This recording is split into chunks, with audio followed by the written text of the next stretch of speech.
പുതിയ ജനറൽ സെക്രട്ടറിയെ ചൊല്ലി CPI-യിൽ ഭിന്നത. അമർജിത് കൗറിനെ കേരള ഘടകം പിന്തുണയ്ക്കാനൊരുങ്ങുമ്പോൾ പ്രായപരിധി പിന്നിടുന്ന D. രാജ തുടരണമെന്നാണ് മറ്റ് സംസ്ഥാന ഘടകങ്ങളുടെ നിലപാട്.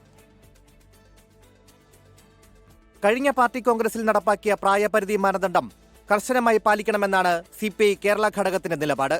76 വയസ്സ് പൂർത്തിയാക്കിയ നിലവിലെ ജനറൽ സെക്രട്ടറി D. രാജ സ്ഥാനമൊഴിയണമെന്നാണ് ഒരു വിഭാഗം നേതാക്കളുടെ നിർദ്ദേശം. പകരം അമർജിത് കൗറിന്റെ പേരാണ് കേരള ഘടകം മുന്നോട്ട് വയ്ക്കുന്നത്. ഒരു വനിത ജനറൽ സെക്രട്ടറി സ്ഥാനത്തെത്തുന്നത് ചരിത്രപരമായ നീക്കമാകുമെന്നും നേതാക്കൾ ചൂണ്ടിക്കാണിക്കുന്നു. കേരളം ഒഴികെ മറ്റു സംസ്ഥാനങ്ങളിൽ നിന്നുള്ള നേതാക്കൾക്ക് പ്രായപരിധി മാനദണ്ഡം കർശനമായി പാലിക്കുന്നതിനോട് വിയോജിപ്പുണ്ട്.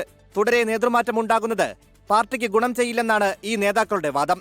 ഇപ്പോഴത്തെ സാഹചര്യത്തിൽ D. രാജ പദവിയിൽ തുടരേണ്ടത് അനിവാര്യമാണെന്നും പ്രായപരിധി കർശനമായി പാലിക്കാൻ പാർട്ടി ഭരണഘടനയിൽ നിർദ്ദേശമില്ലെന്നുമാണ് വാദം. ഘട്ടം ഘട്ടമായുള്ള നേതൃമാറ്റമാണ് നല്ലതെന്നും അതിനാൽ ഇത്തവണ ഒരു ഡെപ്യൂട്ടി ജനറൽ സെക്രട്ടറിയെ കൂടി തെരഞ്ഞെടുക്കണമെന്നുമാണ് നിർദ്ദേശം. ഇക്കാര്യത്തിൽ അന്തിമ തീരുമാനം 21-ന് ചണ്ഡീഗഡിൽ ആരംഭിക്കുന്ന പാർട്ടി കോൺഗ്രസിൽ നടക്കുന്ന ചർച്ചകളിലാകും ഉണ്ടാവുക. 24 ഡൽഹി.